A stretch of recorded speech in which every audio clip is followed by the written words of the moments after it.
बाप दादा ने सुनाया था कि तपस्या क्या है? मौज मनाना। तपस्या अर्थात बहुत सहज नाचना और गाना। बस नाचना गाना सहज होता है व मुश्किल होता है, मनोरंजन होता है व मेहनत होती है। तो तपस्या में क्या करते हो? तपस्या का प्रत्यक्ष फल है खुशी। तो खुशी में क्या होता है? नाचना। तपस्या अर्थात खुशी में नाचना और बाप के और अपने आदि अनादि स्वरूप के गुण गाना। तो यह गीत कितना बड़ा और कितना सहज है। इसमें गला ठीक है व नहीं ठीक है इसकी भी जरूरत नहीं है। निरंतर यह गीत गा सकते हो। निरंतर खुशी में नाचते रहो। तो तपस्या का अर्थ क्या हुआ? नाचना। और गाना कितना सहज है। माथा भारी उसका होता है जो छोटी सी गलती करते हैं। ब्राह्मण जीवन में कभी किसका माथा भारी हो नहीं सकता। हॉस्पिटल बनाने वालों का माथा भारी हुआ? ट्रस्टी सामने बैठे हैं ना, माथा भारी है। जब करना क्रामनिहार बाप है तो आपको क्या बोझ है? यह तो निमित्त बनाकर भाग्य बनाने का साधन बना रहे हो। आपकी जिम्मेवारी क्या है? बाप के बजाय अपनी जिम्मेवारी समझ लेते हैं तो माथा भारी होता है। बाप सर्वशक्तिवान मेरा साथी है तो क्या भारीपन होगा? छोटी सी गलती कर देते हो, मेरी जिम्मेवारी समझते हो तो माथा भारी होता है। तो ब्राह्मण जीवन ही नाचोगा और मौज करो। सेवा चाहे वाचा है चाहे कर्मणा, यह सेवा भी एक खेल है। सेवा कोई और चीज नहीं है। कोई दिमाग के खेल होते हैं, कोई हल्के खेल होते हैं, लेकिन है तो खेलना। दिमाग के खेल में दिमाग भारी होता है क्या? तो यह सब खेल करते हो तो चाहे कितना भी बड़ा सोचने का काम हो, अटेंशन देने का काम हो, लेकिन मास्टर सर्वशक्तिवान आत्मा के लिए सब खेल है। ऐसे है वह थोड़ा थोड़ा करते करते थक जाते हो। मेजोरिटी अथक बनते हो लेकिन कभी कभी थोड़ा थक जाते हो। यही योग का प्रयोग सर्व खजानों को, चाहे समय, चाहे संकल्प, चाहे ज्ञान का खजाना व स्थूल तन भी अगर योग के प्रयोग की रीति से प्रयोग करो तो हर खजाना बढ़ता रहेगा। इस तपस्या वर्ष में योग का प्रयोग किया है ना? क्या प्रयोग किया है? इस एक एक खजाने का प्रयोग करो। कैसे प्रयोग करो? कोई भी खजाने को कम खर्चा और प्राप्ति अधिक, मेहनत कम सफलता ज्यादा, इस विधि से प्रयोग करो। जैसे समय को व संकल्प को उठाओ, यह श्रेष्ठ खजाने हैं। तो संकल्प का खर्च कम हो लेकिन प्राप्ति ज्यादा हो। जो साधारण व्यक्ति 2-4 मिनट संकल्प चलाने के बाद, सोचने के बाद सफलता या प्राप्ति कर सकता है, वे आप 1-2 सेकंड में कर सकते हो। जिसको साकार में भी ब्रह्मा बाप कहते थे कम खर्चा वाला नशीन। खर्च कम करो लेकिन प्राप्ति 100 गुना हो। इससे क्या होगा? जो बचत होगी, चाहे समय की चाहे संकल्प की, तो बचत को औरों की सेवा में लगा सकेंगे। दान पुण्य कौन कर सकता है? जिसको धन की बचत होती है।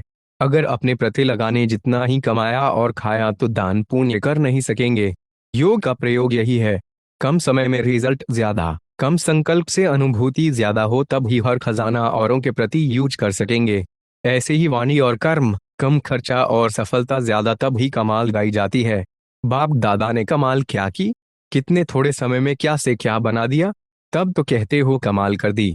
एक का पद्म गुणा प्राप्ति का अनुभव करते हो, तब कहते हो कमाल कर दिया। जैसे बाप दादा का खजाना प्राप्ति और अनुभूति ज्यादा कराता है, ऐसे आप सब भी योग का प्रयोग करो। सिर्फ यह गीत नहीं है कि बाबा आपने कमाल कर दिया है।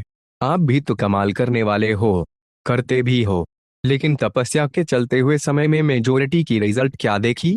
तपस्या का उमंग उत्साह अच्छा है, अटेंशन भी है, सफलता भी है, लेकिन स्वयं प्रति सर्व खजाने यूज ज्यादा करते हो। अपनी अनुभूतियां करना यह भी अच्छी बात है, लेकिन तपस्या वर्ष स्वयं प्रति और विश्व सेवा प्रति ही दिया हुआ है। तपस्या के वाइब्रेशंस विश्व में और तीव्र गति से फैलाओ। जो सुनाया कि योग के प्रयोग को और अनुभव की प्रयोगशाला में प्रयोग की गति को बढ़ाओ। वर्तमान समय सर्व आत्माओं को आवश्यकता है आपके शक्तिशाली वाइब्रेशंस द्वारा वायुमंडल द्वारा परिवर्तन होने की। इसीलिए प्रयोग को और बढ़ाओ। सहयोगी बच्चे भी बहुत हैं। यह सहयोग ही योग में बदल जाएगा। एक हैं स्नेही सहयोगी और दूसरे हैं सहयोगी योगी और तीसरे हैं निरंतर योगी प्रयोगी। अभी अपने से पूछो मैं कौन? लेकिन बाप दादा को तीनों ही प्रकार के बच्चे प्रिय हैं। कई बच्चों के वाइब्रेशंस बाप दादा के पास पहुंचे हैं। भिन्न भिन्न प्रकार के वाइब्रेशंस हैं। जानते हो कौन सी बात बाप के पास पहुंची है? इशारे से समझने वाले हो ना। इस तपस्या वर्ष में जो कुछ हो रहा है इसका कारण क्या? बड़े बड़े प्रोजेक्ट कर रहे हो इसका कारण क्या? कोई समझते हैं कि यही तपस्या का फल है, कोई समझते हैं तपस्या वर्ष में यह क्यों? दोनों वाइब्रेशंस आते हैं, लेकिन यह समय की तीव्रता और तपस्या के वाइब्रेशन से आवश्यकता का पूर्ण होना यह तपस्या के बल का फल है। फल तो खाना पड़ेगा ना। यह ड्रामा दिखाता है कि तपस्या सर्व आवश्यकताओं को समय पर सहज पूर्ण कर सकती है। समझा? आज पक्के प्यार का दिन बना रहे हो ना। ऐसा प्यार अब और एक जन्म में ही मिलता है। इस समय का परमात्म प्यार अनेक जन्म प्यार संपन्न जीवन की प्रारब्ध बना देता है, लेकिन प्राप्ति का समय अभी है। बीज डालने का समय अभी है। इस समय का कितना महत्व है। जो सच्चे दिल वाले के प्यारे हैं वो सदा लव में लीन रहने वाले लवलीन हैं। तो जो लव में लीन आत्माएं हैं ऐसे लवलीन आत्माओं के आगे किसी के भी समीप आने की सामना करने की हिम्मत नहीं है। क्योंकि आप लीन हो, किसी का आकर्षण आपको आकर्षित नहीं कर सकता। जैसे विज्ञान की शक्ति धरनी के आकर्षण से दूर ले जाती है, तो यह लवलीन स्थिति सर्वहद की आकर्षणों से बहुत दूर ले जाती है।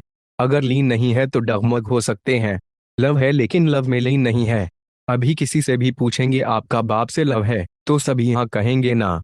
लेकिन सदा लव में लीन रहते हैं तो क्या कहेंगे? इसमें हाँ नहीं कहा।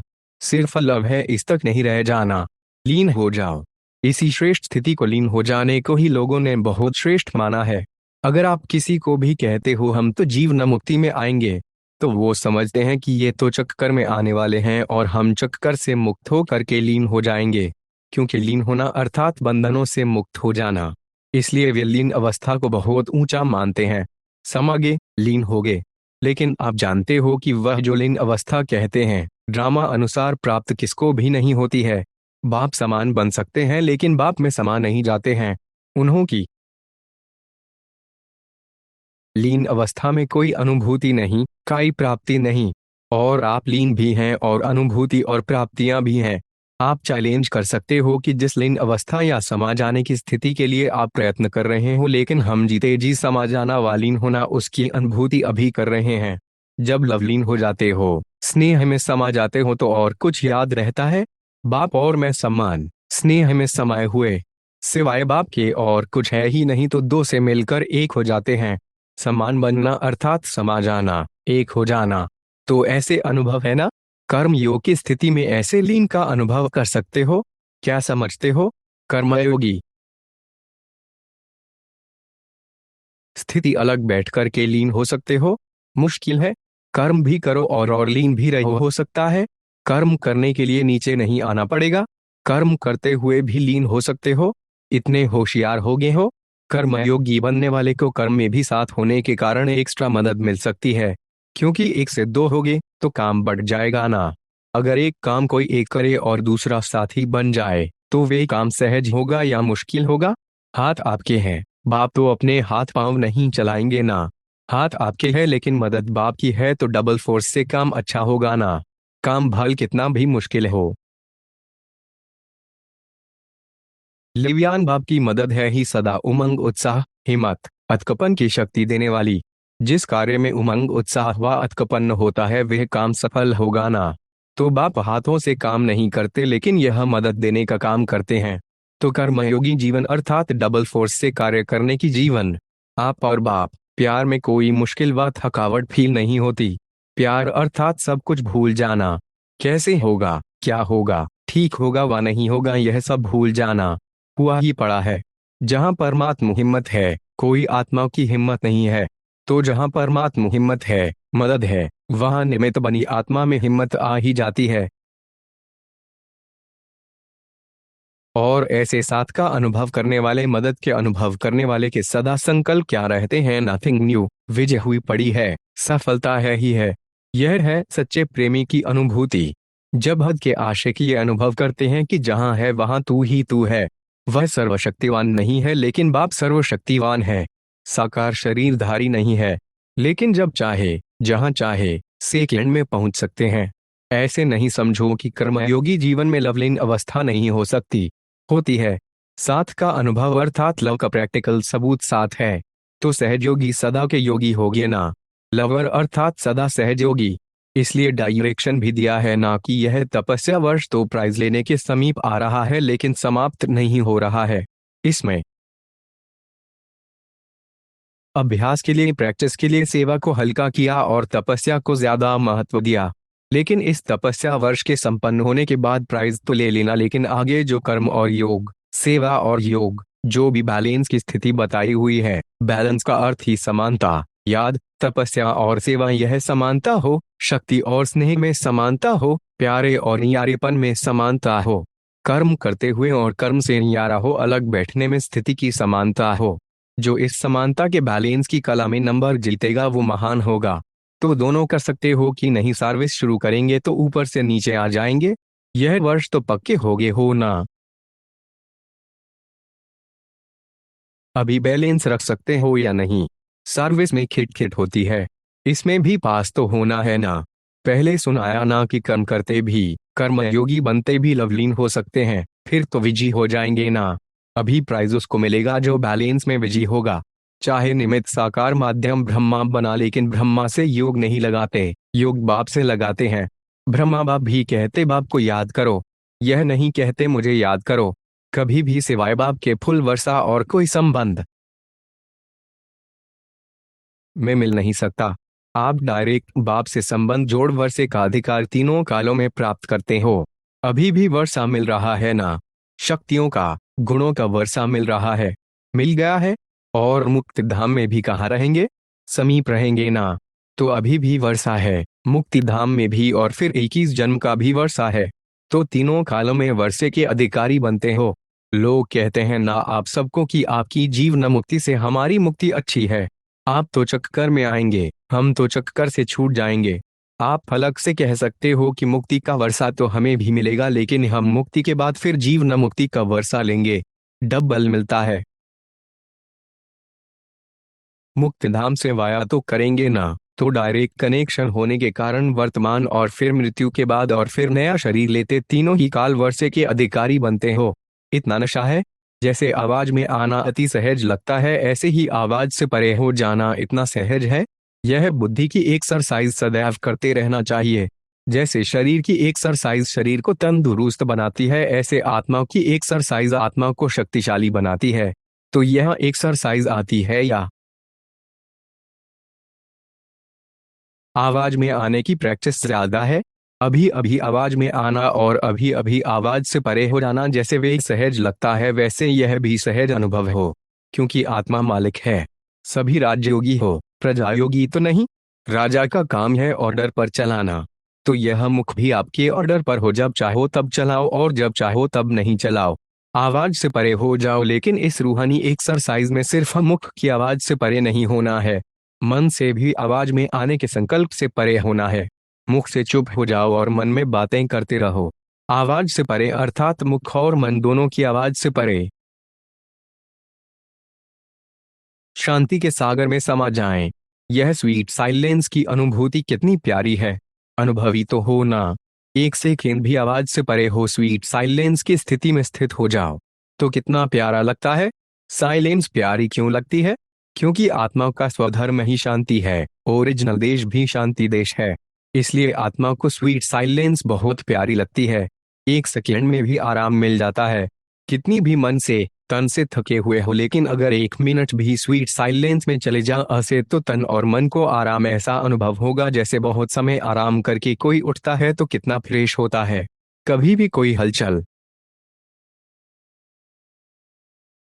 होती है, लड़ाई झगड़ा या हला गुला कुछ भी होता है, तो एक दो को क्या कहते हैं? शांत हो जाओ। क्योंकि शांति में आराम है। तो आप भी सारे दिन में समय प्रति समय जब भी समय मिले स्वीट साइलेंस में चले जाओ, अनुभव में खो जाओ, बहुत अच्छा लगेगा। अशरीरी बनने का अभ्यास सहज हो जाएगा, क्योंकि अंत में अशरीरीपन का अभ्यास ही काम में आएगा। सेकेंड में अशरीरी हो जाएं। चाहे अपना पार्ट भी कोई चल रहा हो, लेकिन अशरीरी बन आत्मा साक्षी हो, अपने शरीर का भी पार्ट देखे। मैं आत्मा यारी हूँ, शरीर से यह पार्ट करा रही हूँ। यही यारीपन की अवस्था अंत में विजय पास विद ऑनर का सर्टिफिकेट देंगी। सभी पास विद ऑनर होने वाले हो, मजबूरी से पास होने वाले नहीं। एक है मालिकपन का रूहानी नशा और दूसरा है बालकपन का रूहानी नशा। यह डबल नशा सदा रहता है या कभी कभी रहता है? बालक सदा हो या कभी कभी हो? बालक सदा बालक ही है ना। परमात्मा बालक हैं और फिर सारे आदि मध्य अंत को जानने वाले मालिक हैं। तो ऐसा मालिकपन और ऐसा बालकपन सारे कल्प में और कोई समय नहीं रह सकता। सतयुग में भी परमात्मा बच्चे नहीं कहेंगे, देवात्माओं के बच्चे हो जाएंगे। तीनों कालों को जानने वाले मालिक, यह मालिकपन भी इस समय ही रहता है। तो जब इस समय ही है, बाद में मर्ज हो जाएगा, तो सदा रहना चाहिए ना। डबल नशा रखो। इस डबल नशे से डबल प्राप्ति होगी। मालिकपन से अपनी अनुभूति होती है और बालकपन के नशे से अपनी प्राप्ति। भिन्न भिन्न प्राप्तियां हैं ना। यह रूहानी नशा नुकसान वाला नहीं है, रूहानी है ना। देह भान के नशे नुकसान में लाते हैं। वो नशे भी अनेक हैं। देह भान के कितने नशे हैं? बहुत हैं ना। मैं यह हूँ, मैं यह हूँ, मैं यह हूँ। लेकिन सभी हैं नुकसान देने वाले, नीचे लाने वाले। यह रूहानी नशा ऊंचा ले जाता है, इसलिए नुकसान नहीं है। हैं ही बाप के। तो बाप कहने से बचपन याद आता है ना। बाप अर्थात मैं बच्चा हूं तभी बाप कहते हैं। तो सारा दिन क्या याद रहता है? मेरा बाबा। या और कुछ याद रहता है? बाबा कहने वाला कौन? बच्चा हुआ ना। तो सदा बचे हैं और सदा ही रहेंगे। सदा इस भाग्य को सामने रखो, अर्थात स्मृति में रखो, कौन हूं, किसका हूं और क्या मिला है। क्या मिला है उसकी कितनी लंबी लिस्ट है। लिस्ट को याद करते हो या सिर्फ कॉपी में रखते हो? कॉपी में तो सबके पास होगा, लेकिन बुद्धि में इमर्ज हो मैं कौन। तो कितने उत्तर आएंगे? बहुत उत्तर है ना। उत्तर देने में, लिस्ट बताने में तो होशियार हो ना। अब सिर्फ स्मृति स्वरूप बनो। स्मृति आने से सहज ही जैसी स्मृति वैसी स्थिति हो जाती है। स्थिति का आधार स्मृति है। खुशी की स्मृति में रहो तो स्थिति खुशी की बन जाएगी और दुख की स्मृति करो तो दुख की स्थिति हो जाएगी। बाप एक ही काम देते हैं, याद करो या स्मृति में रहो। एक ही काम मुश्किल होता है क्या? कभी बहुत काम इकट्ठे हो जाते हैं तो कंफ्यूज मूंझना हो जाते हैं, इतने काम कब करें, कैसे करें। एक ही काम हो तो घबराने की जरूरत नहीं होती ना। तो बाप ने एक ही काम दिया है ना। बस याद करो। इसी याद में ही सब कुछ आ जाता है। तो याद करो कि मालिक भी हैं, बालक भी हैं। रूहानी नशे में रहने से क्या मिलता और भूलने से क्या होता, दोनों अनुभव है ना। भूलने की आदत तो 63 जन्मों से है। लेकिन याद कितना समय करना है? एक जन्म। और यह जन्म भी कितना छोटा सा है। तो सदा शब्द को अंडरलाइन करना। मुश्किल काम होता है तो सदा नहीं कर सकते। जो सहज होगा वह स्वतः और निरंतर चलता रहेगा। तो सहज योगी अर्थात निरंतर योगी। कभी साधारण कभी योगी, ऐसे नहीं। योगी जीवन है तो जीवन सदा होता है। इसलिए योग लगाने वाले नहीं, लेकिन योगी जीवन वाले। ब्राह्मण जीवन है तो योग कभी नीचे ऊपर हो ही नहीं सकता, क्योंकि सिर्फ अयोगी नहीं हो, लेकिन कर्मयोगी हो। तो कर्म के बिना एक सेकंड भी रह नहीं सकते। अगर सोए भी हो तो सोने का कर्म तो कर रहे हो ना। तो जैसे कर्म के बिना रह नहीं सकते, ऐसे योगी जीवन वाले योग के बिना रह नहीं सकते। ऐसे अनुभव करते हो या योग टूटता है फिर लगाना पड़ता है, फिर कभी लगता है कभी टाइम लगता है, ऐसे तो नहीं है ना। योग का सहज अर्थ ही है याद। तो याद किसकी आती है? जो प्यारा लगता है। सारे दिन में देखो कि याद अगर आती है तो प्यारी चीज होती है। तो सबसे प्यारे से प्यारा कौन है? बाबा। तो सहज और स्वतः याद आएगा ना। अगर कहाँ भी, चाहे देह में, देह के संबंध में, पदार्थ में प्यार होगा तो बाप के बदले में वो याद आएगा। कभी कभी देह से प्यार हो जाता तो बॉडी कॉन्शियस हो जाते हो। तो चेक करना है कि सिवाय बाप के और कोई आकर्षित करने वाली वस्तु या व्यक्ति तो नहीं है। कर्मयोगी आत्मा का हर कर्म योगी युक्त युक्तियुक्त होगा। अगर कोई भी कर्म युक्तियुक्त नहीं होता तो समझो कि योगी युक्त नहीं है। अगर साधारण कर्म होता, व्यर्थ कर्म हो जाता तो भी निरंतर योगी नहीं कहेंगे। कर्मयोगी अर्थात हर सेकंड, हर संकल्प, हर बोल सदा श्रेष्ठ है। तो सहज योगी अर्थात कर्मयोगी और कर्मयोगी अर्थात सहज योगी। तो चेक करो कि सारे दिन में कोई साधारण कर्म तो नहीं होता। श्रेष्ठ हुआ। श्रेष्ठ कर्म की निशानी होगी स्वयं संतुष्ट, और दूसरे भी संतुष्ट। ऐसे नहीं मैं तो संतुष्ट हूं, दूसरे हो या नहीं हो। योगी जीवन वाले का प्रभाव स्वयं दूसरों के ऊपर पड़ेगा। अगर कोई स्वयं से असंतुष्ट है वह और उससे असंतुष्ट रहते हैं तो समझना चाहिए कि योगयुक्त बनने में कोई कमी है। तो सभी संतुष्ट रहते हो कि अपने को खुश करते हो कि मैं बिल्कुल ठीक हूँ, सभी संतुष्ट हैं, या कोई संतुष्ट कोई असंतुष्ट? अपने से संतुष्ट रहते हो कि कभी कोई कमजोरी आती है तो असंतुष्ट होते हो? कभी होता है या संपूर्ण होगी संतुष्टता योगी जीवन का विशेष लक्ष्य है। तो आपके साथियों से पूछें कि संतुष्ट हैं या नहीं है। वो हाँ कहेंगे या थोड़ी शक्ल ऐसी करेंगे। क्योंकि योगी जीवन के 3 सर्टिफिकेट हैं, एक स्व से संतुष्ट और दूसरा बाप संतुष्ट और तीसरा लौकिक अलौकिक परिवार संतुष्ट। तो तीनों सर्टिफिकेट हैं कि लेना है। जैसे साइंस के साधनों का वायुमंडल में प्रभाव पड़ता है ना, एयर कंडीशन चलता है तो वायुमंडल में ठंडाई का प्रभाव पड़ता है, ऐसे ही योगी जीवन का प्रभाव होता है। ऐसा प्रभाव है योग माना साइलेंस की शक्ति। इसको कहा जाता है योगी जीवन अर्थात साइलेंस की शक्ति वाला जीवन। तो ऐसे है कि हाँ हाँ करते रहते हो, हर रोज की चेकिंग हो, चेक करेंगे तो चेंज होंगे।